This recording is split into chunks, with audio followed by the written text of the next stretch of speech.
Hey, it's Buddy. Before we get into this episode, I want to tell you about my brand new book, From Tailspin to Tailwind, which covers the pivotal moments that reshaped Souls for Souls from a flailing nonprofit into a model of success. From revamping core values, innovating operational strategies, to crafting impactful partnerships, each chapter is filled with tangible lessons from the front lines that can help leaders in both the nonprofit and for-profit space. The link to purchase From Tailspin to Tailwind is in the show notes.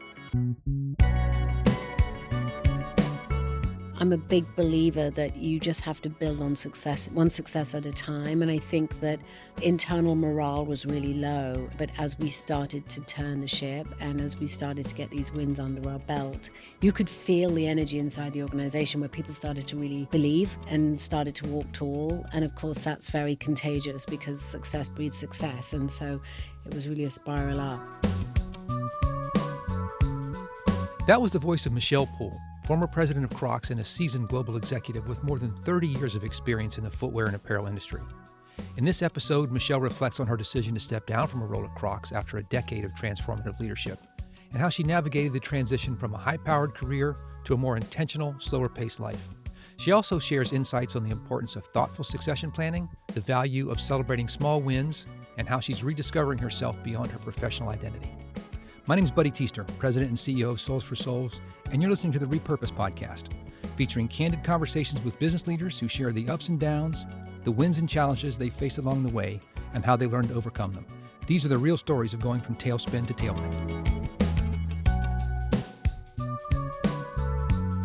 All right, Michelle, thanks for joining us. You've had a long, literal journey to get here just over the last few weeks, but welcome to the first season of the Repurpose Podcast. Great to be here. Thanks for having me. So, I've talked a little bit about this podcast, but not a bunch, so I didn't want to give too much away.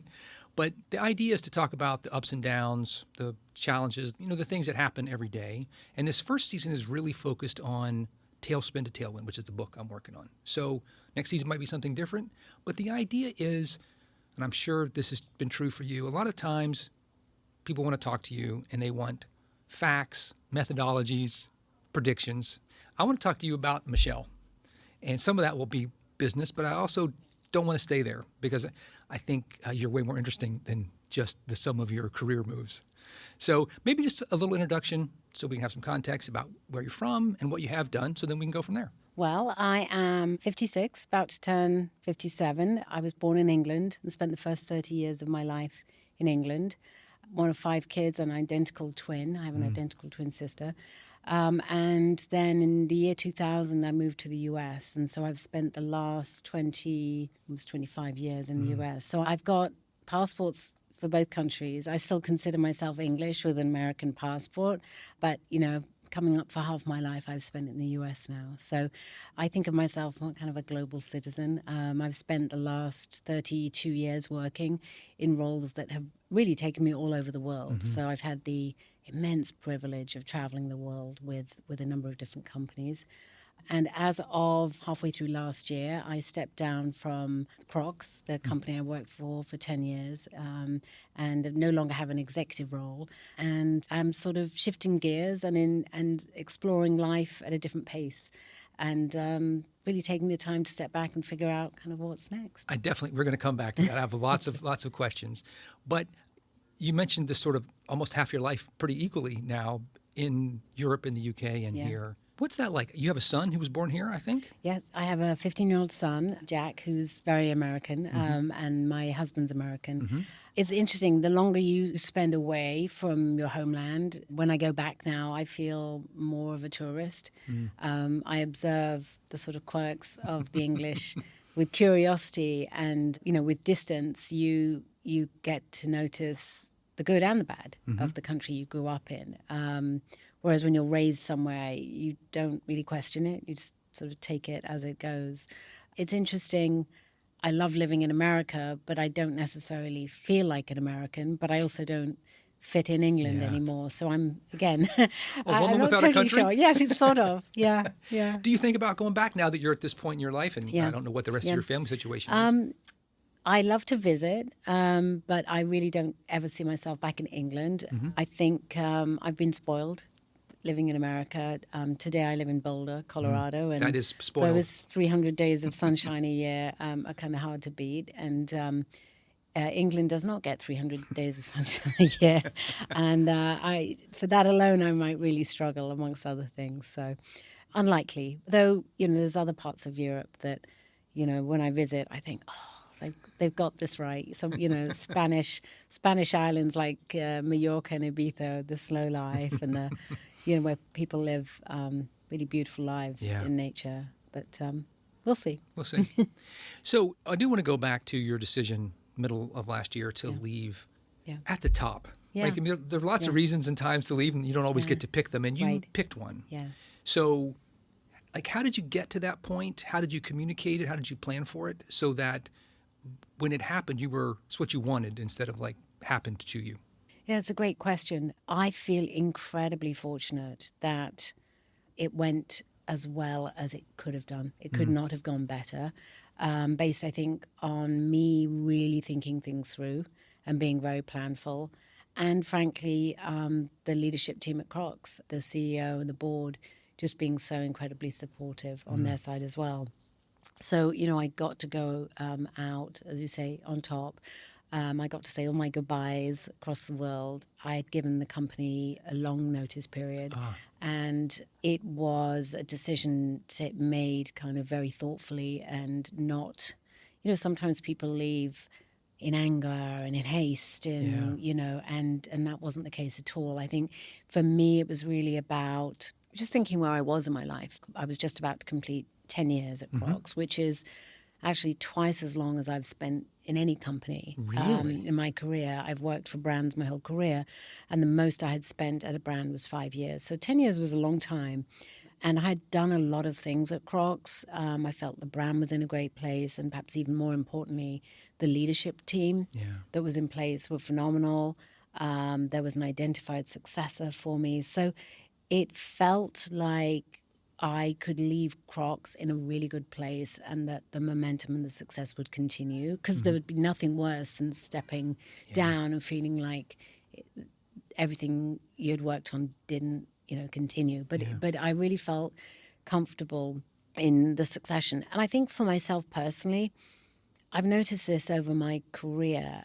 I feel like you just get this instinct when it's time. And sometimes it's about, for me anyway, I left because challenges were running out, or I wasn't feeling stimulated by the work, or perhaps I didn't feel like the environment or the culture were the right fit for me anymore. But at Crocs, it was really about thinking about where I was in my life, knowing I only had a few more years with my son before he went off to university. I had had a couple of losses in my life, people I knew, actually my age, who'd passed away. And those sometimes kind of sent for you as little reminders to say, hey, it's not a given. And I started to think about the things I enjoy doing outside of work. And I came to realize that there wasn't a big crossover between the things that I really loved doing and the amount of time I was giving them. Right? So I love yoga, I love time with my family, I love to travel outside of work, and I love sort of looking after myself and eating well and cooking for my family, and all those sorts of things were really squeezed out by the demands of my job, albeit I loved it. I loved my job, that and was I loved clear. what I was doing. But I just started to question, and again, it's like just a feeling to begin with, and you sort of push it away and ignore it, and then kind of it started to be a voice inside me that I couldn't ignore, and I just started to have some conversations with the Crocs management team, and as I said, it was really amicable, and I was able to do a long and very amicable handover. And so sort of my final day came, and I was able to leave, with my head held up and friendships and relationships intact. And that's a huge accomplishment. I feel really blessed that it could happen that way, and that's not always the case. So, I've talked a little bit that, so much of business etiquette is around getting the job, getting the thing, and nobody talks about how to leave well. And it sounds like you could maybe do a class for a lot of folks on how to do that. Like you said, and leave with your head up. I mean, we both know lots of people who stayed too long. Right, And all the great stuff that they accomplished gets lost in the way that it ends. Isn't that right? That's so right. We don't talk about that at all. And most good things do come to an end. It's rare. It's very rare, particularly with the younger generation, that people stay in the same company for long, long periods of time. And so it's one of those topics that doesn't get talked about, but probably ought to be, so that people can sort of think about how they can set themselves up for success. Yeah. Because it also lingers. If you have a bad exit, even as you move on, it's something that can kind of linger with you, and it just doesn't sit well. But you talked about a successor, and that's a really hard thing to talk about openly in a way that's fair to potential successors internally, but also recognizing that you may have to give that person credibility, look externally. So how did that, and some things maybe you can't disclose, but how did you go about that? How did you start the conversation about like, hey, I'm planning this and I want to be a part of the succession conversation? Yeah. I mean, ultimately it was down to the CEO and the board to make the choice. But, having worked so closely with the CEO at Crocs, I think he had a very clear idea of the key skill sets needed for the role to be successful, and also had a very good idea of the incumbent, leadership team and their skill sets. So I think, every single person is different, and every president of a brand has got a different playbook, a different background, different experience, different perspectives. And, my background happened to come, I came through product, marketing, merchandising side, and had to really learn quite quickly, the financial and some of the other aspects. Right. The current president comes from more of a financial background, so there are things that are intrinsically easier and more natural for her. And then there's other areas that she has to spend more time on learning. So I think, the other piece is the X factor with any of this is someone's fit and personality for a brand. And so obviously when you hire from inside the organization, you already know that. You take the guesswork out. And I think the more and more seasoned a leader is, the more they bring, the more, in some ways, the more set their personality and characteristics are. And it's an unknown when you hire from the outside. Is you can interview someone, but day to day, will this person really gel with the culture of the organization? So obviously having an internal candidate takes that unknown risk out of the equation. To think about how big a decision we make on executives after dinner, a few hours, it gets sort of crazy that it works ever. It really is. It really is, right? Really is. I want to ask you a different question about Crocs that ties into the tailspin and sort of who you are. So Crocs has a long history, and it is like a roller coaster along the way, right? So there are plenty of Crocs tailspins. Yeah. And the last 10 years have been sort of amazing. So can you talk about maybe when you came, what the trajectory has been and how you had to change from maybe like firefighting to how do we keep the plane going? Yeah. Yes, this could be a very long answer. I think when I joined Crocs in 2014, Crocs was in a bad place as a brand. And I think for me, having always worked for brands, what drew me to Crocs was that I believed it was a real brand. It was a brand that was differentiated. It had a big personality, albeit at the time not popular, not in a good place. To me, I could see beyond it being in a bad place to say, no, it's still a real brand. And for me, a real brands are brands that sort of have heart and soul, are differentiated, have got a personality, kind of like a person, And I also recognized that Crocs had an icon at the heart of its product portfolio, the clog. And I had been fortunate to work in brands with icons pretty much my whole career. I'd worked at Timberland with the yellow boot. I'd worked at Converse with the Chuck Taylor. I'd worked at a hat company, Kangol, with the classic 504 hat. So I felt like I had an understanding of brands and respect for brands with icons. And when I first looked at Crocs, I thought, well, they've got this jewel in the crown, but they haven't kind of looked after it. So I always felt like Crocs was a brand that with the right sort of love and care, could be cool, could be, it could be accessible. But it didn't have to become crazy expensive. It could be, why couldn't a molded shoe company create beautiful product that could be aspirational and still accessible? I can't say, day one I had all the answers, but I did have an approach and a view around, particularly around the icon, that we needed to start with the icon. And really that's what we set about doing. Is for the first 3 years of the brand turnaround, we really focused on the iconic classic clog. Right. That was the cornerstone of the brand.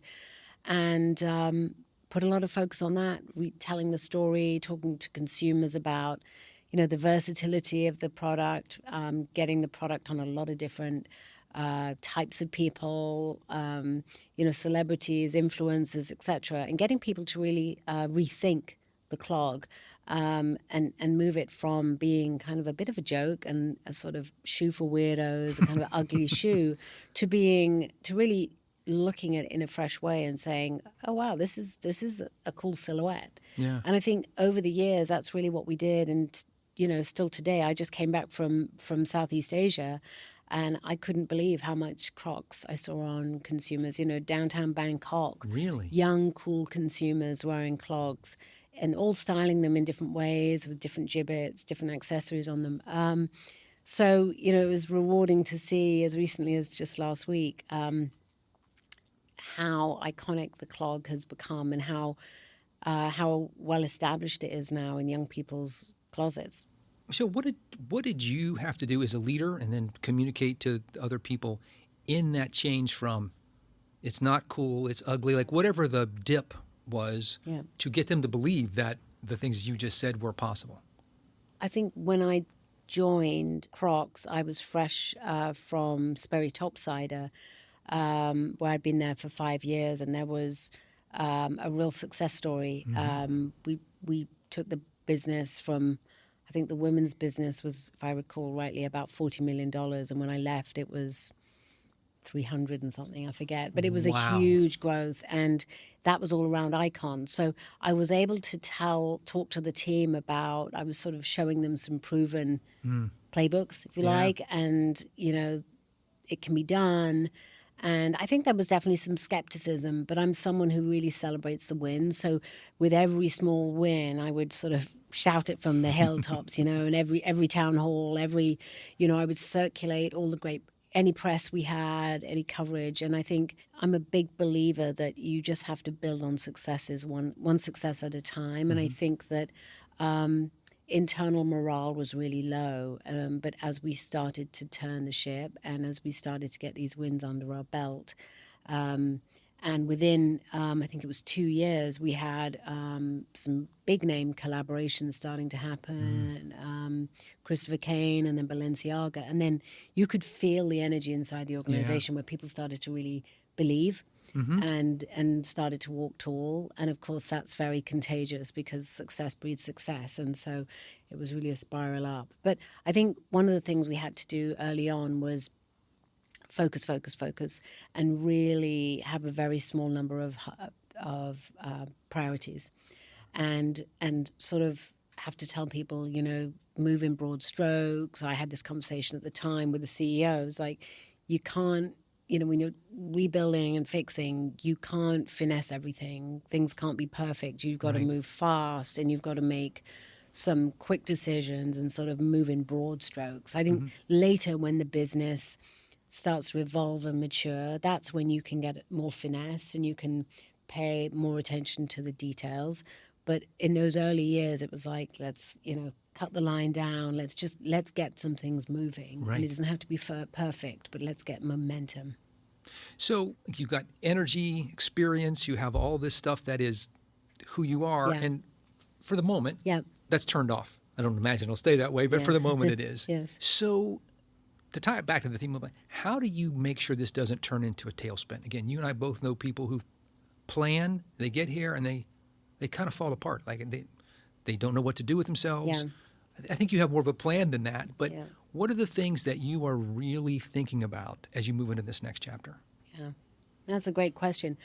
I mean, it is uncomfortable. I'll be really honest. I've been working. I've had a job since I was 9 years old. I'm someone for whom productivity is sort of a badge of honor. I'm busy, I'm productive, I do things. And this era for me, or phase of my life where I'm being and not doing, I knew it was going to be different. And, I had someone that I really trust and work with in the past who talked to me about sort of thinking about it as a deconstruction than a reconstruction, which I found a very interesting concept of, what I was really seeking to do is find out, who am I without the job title? It can be really easy to be caught up in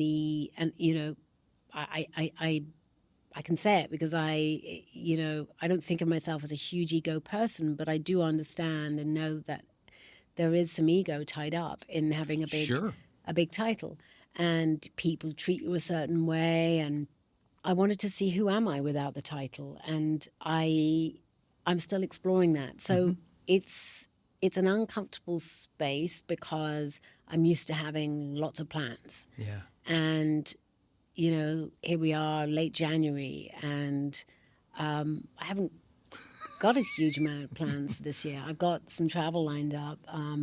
Next month, I'm starting a printmaking class just because I feel like doing it and exploring my artistic side. But it's very uncharted territory, and I knew it would be. But I'm trying to force myself into to actually just sit with it. Because I feel like if I rush into the next thing, I haven't really met my objective of actually stepping away and just trying to, operate at a different speed setting and really see what comes up for me. Yeah, that deconstruction before that is a really interesting idea. Right? That's a big takeaway. How has the last 6 or 7 months impacted your relationship at home? Because I have this memory of somebody saying they sold their business and his wife said, I married you for better or worse, not for lunch. Yeah. Out. Yeah. And so...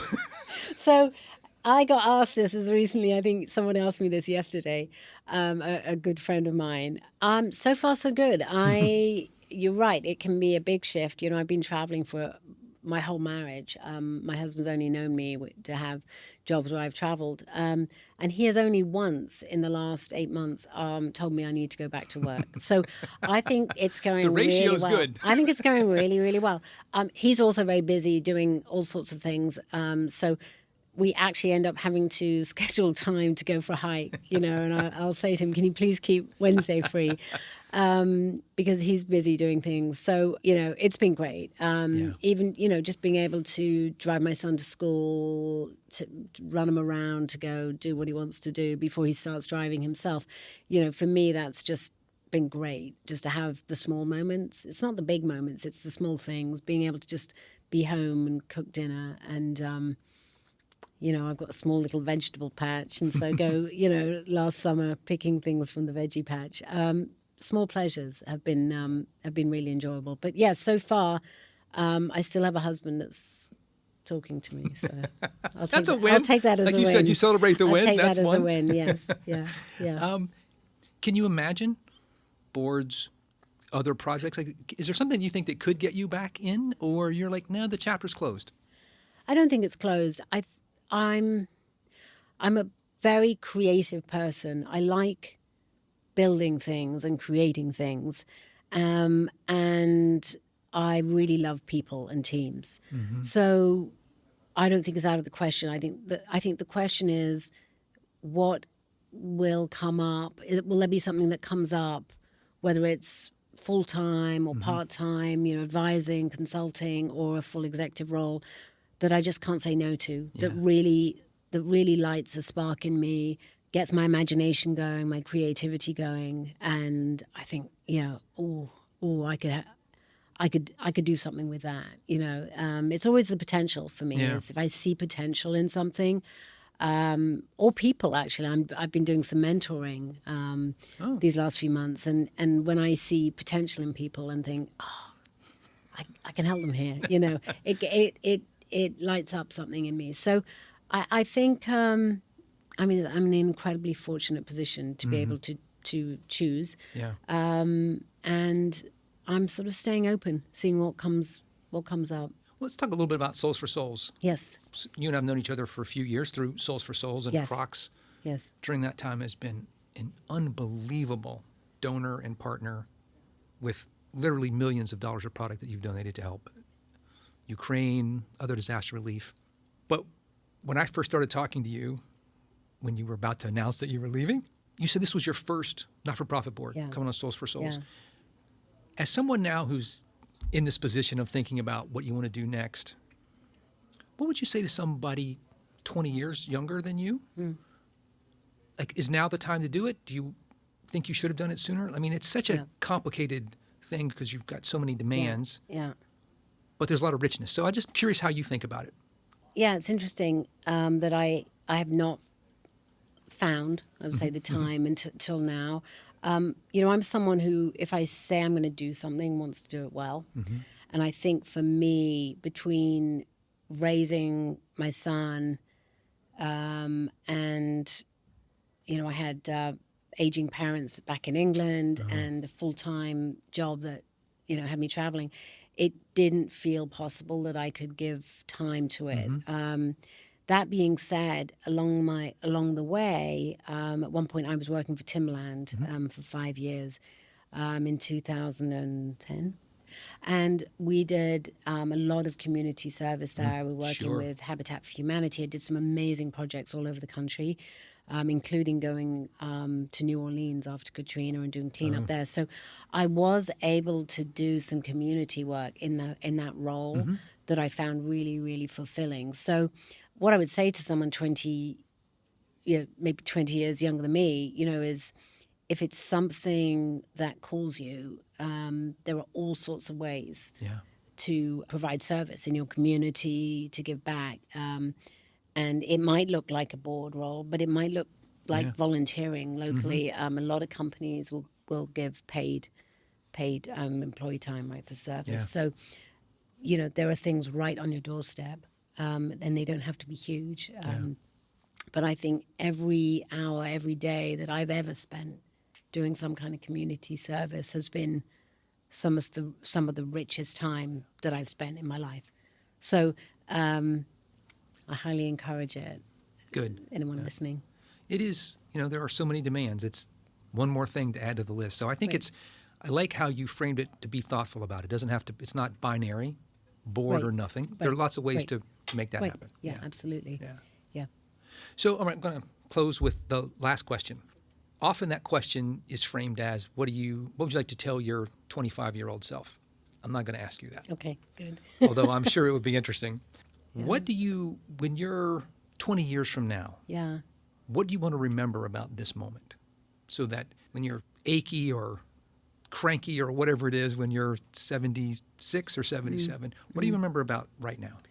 I hope what I will do in 20 years' time is look back at myself in my mid to late 50s and say that I never lost my lust for life. I never lost my desire to keep growing and learning, because it's so funny, you get to this age and you sort of have this, it's a sort of head scratching, like, am I really this age? Because I don't know how it's supposed to feel to be this age, but I am as curious and as energetic and as optimistic about life and new things as I was 30 years ago.